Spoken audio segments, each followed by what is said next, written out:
அஸ்ஸலாமு அலைக்கும். இப்போ நம்ம என்ன பண்ண போகிறோம்? உங்களுக்கே தெரிஞ்சிருக்குமே நான் என்ன பண்ண போகிறேன்னு. சொல்லுங்கள் பார்ப்போம். அதிரசம் செய்ய போகிறோம்.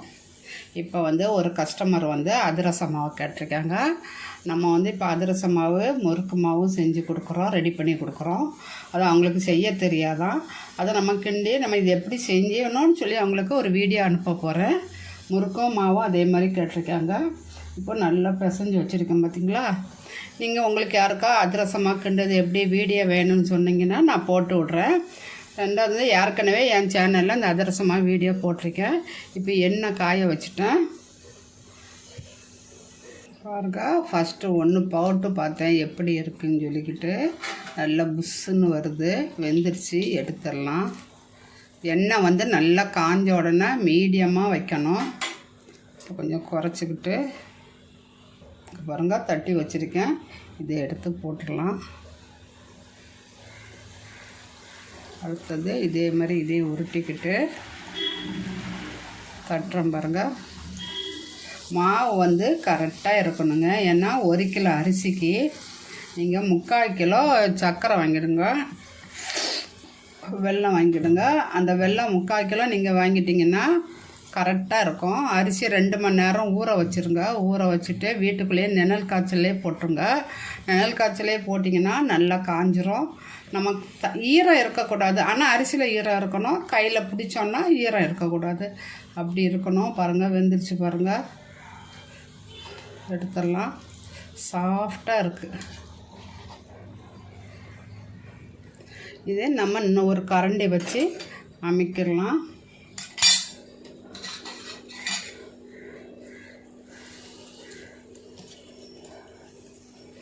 அப்புறம் இதில் இருக்க எண்ணெய் எல்லாம் வெளியே வந்துடும். இதே மாதிரி தாங்க செய்யணும், ரொம்ப ஈஸியாக செய்யணும். இப்போ அரிசியை 2 ஹவர் நல்லா ஊற வச்சுட்டு நல்லா தண்ணி வடிகட்டி நம்ம துணி போட்டு ஃபேனுக்கு அடியில் போட்டுடலாம். வெயிலெலாம் போட்டோன்னா ரொம்ப காஞ்சிரும். ரொம்ப காஞ்சினா அதிரச மாவு ரொம்ப நல்லா வராது.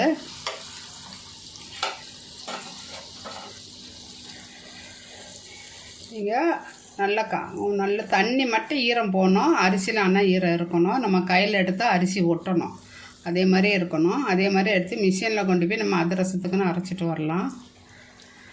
அதிரசத்துக்குன்னு சொல்லி அரைச்சிட்டு வந்துக்கிட்டு நம்ம பாகு என்ன செய்யணும், 3/4 கிலோ பாகை உடைக்கணும். உடச்சிக்கிட்டு நம்ம டீயெல்லாம் குடிப்போம்ல, டம்ளர் 200 கிராம் தண்ணி, 200 மில்லி தண்ணி ஊற்றினா போதும். அப்புறங்க போட்டோன்னா புஷ்ஷுன்னு வருது.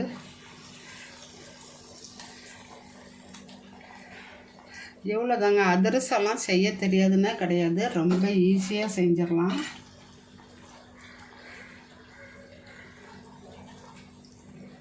அடுப்பு மட்டும் நல்லா எண்ணெய் காஞ்சோன்னா மீடியமாக வச்சுக்கணும்.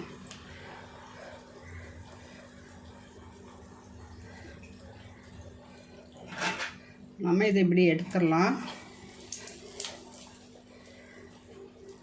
நான் சின்ன கரண்டி எடுத்துருக்கேன்.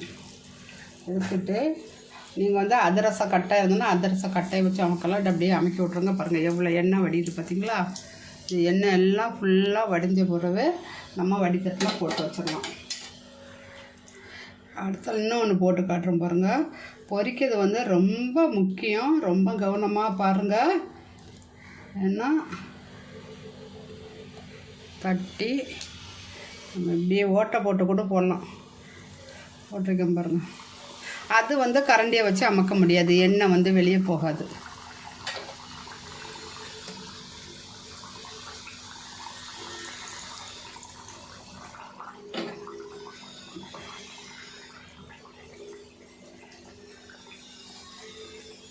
நம்ம இப்படியும் செய்யலாம், அப்படியும் செய்யலாம். இதில் எண்ணெய் அவ்வளோ குடிக்காது. எண்ணெய் எல்லாம் உள்ளே போய் நல்ல எல்லா இடமும் நல்லா வெந்திருக்கும். இப்படியும் எடுக்கலாம்.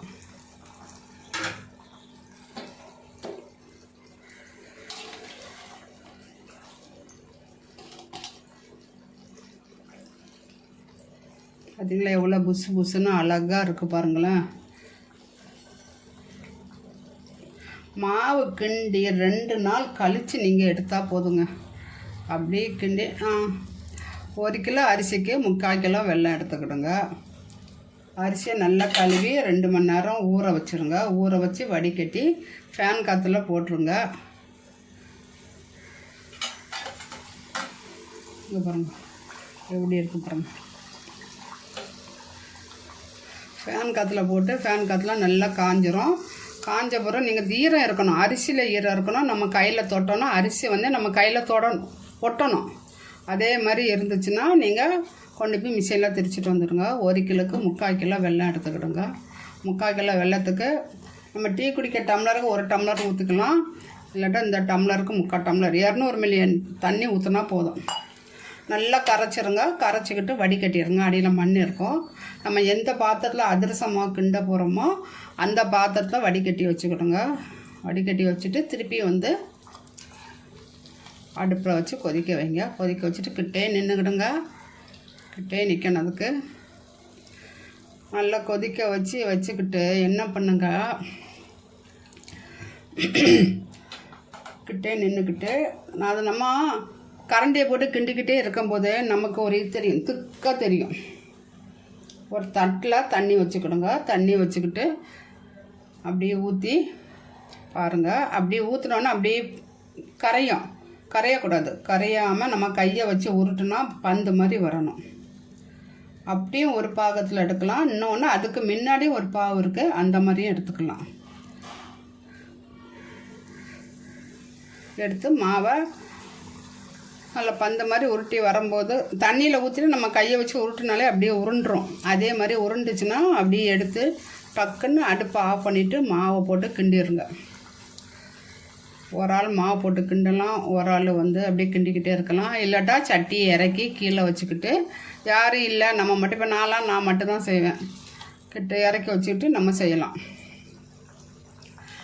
அப்படி நம்ம செஞ்சோன்னா நல்லா கிண்டி வச்சிங்கன்னா நீங்கள் கரெக்டாக வரும். 1 கிலோ பாவு 3/4 கிலோ சர்க்கரைக்கு வந்து 1 கிலோ அரிசிக்கு வந்து 3/4 கிலோ வெல்லம் போட்டிங்கன்னா கரெக்டாக வரும். கிண்டி கொஞ்சம் கொலை தான் இருக்கும், பயப்படலாம் வேண்டாம். அப்படி கொஞ்சம் ஆற வச்சுக்கிட்டு, ஆற வைக்காதீங்க, ஒரு துணி காட்டன் துணி எடுத்து அதுக்கு மேலே போட்டு மூடி வச்சுருங்க.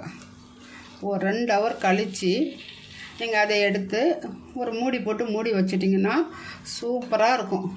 நான் வந்து ரெடி பண்ணி வச்சு 2 நாள் கழித்து தான் இந்த மாவை எடுத்துருக்கேன். எப்படி இருக்குது பாருங்கள். நம்ம தண்ணி சேர்க்க வேண்டாம்.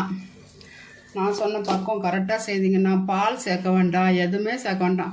அப்படியே கொஞ்சம் எடுத்து ஒரு அகலமான பாத்திரத்தில் போட்டு நல்லா பிசைஞ்சு எடுத்துடணும். நம்ம நல்லா பிசைஞ்சு எடுத்தோன்னு வச்சுக்கிடுங்களேன், சாஃப்டாக ஆயிடுது. அதுக்கப்புறம் நம்ம இதே மாதிரி சுட்டு எடுக்க வேண்டியதான். அதிரசம் ரெடி. பாருங்கள், இப்படி நல்லா பிசைஞ்சு கொடுங்க. எப்படி இருக்குது பாருங்கள், கல் மாதிரி இருக்கும் மாவு. நீங்கள் இப்போ வீடியோ பார்க்கப்பட்டவங்களுக்கு நான் சொல்லதெல்லாம் புரியலைன்னா நீங்கள் எனக்கு கமெண்ட் பண்ணுங்கள். நான் உங்களுக்கு 1 கிலோ அரிசி மாவு எப்படி செய்யணும்னு சொல்லி உங்களுக்கு நான் வீடியோ போடுறேன்.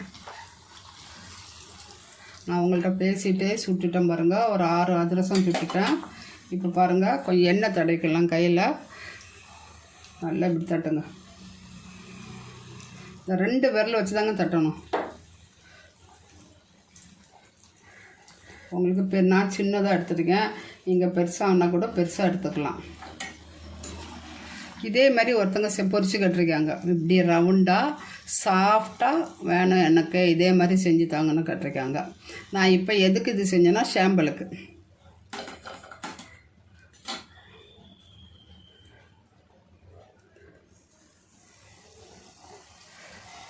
இங்கே பாருங்கள், இதே மாதிரி ஒரு சப்ஸ்கிரைபர் தான் போட தரலன்னு சொன்னாங்க. அதனால் அவங்களுக்கு தான் மாவு போகுது கொரியரில். அவங்களுக்கு இதே மாதிரி போட்டு காமிச்சாச்சு. அவங்களும் இதே பார்த்து போட்டுருவாங்க. உங்களுக்கும் மாவு வேணும், முறுக்கு மாவு அதிரச மாவு வேணும்னா இந்த வாட்ஸ்அப்பில் இதே நம்பர் தான், ஒன்று ஃபோன் பண்ணி கேளுங்க. அல்ல ஹாயின்னு போடுங்க, நான் என்னன்னு பார்த்து உங்களுக்கு ஃபோன் பண்ணுறேன். அடுத்தது வந்து அவங்களுக்கு முறுக்கு வர செய்யணும். இன்னொன்று செஞ்சு கட்டிருக்காங்க. இதே மாதிரி நான் செய்து கொடுக்க போகிறேன்.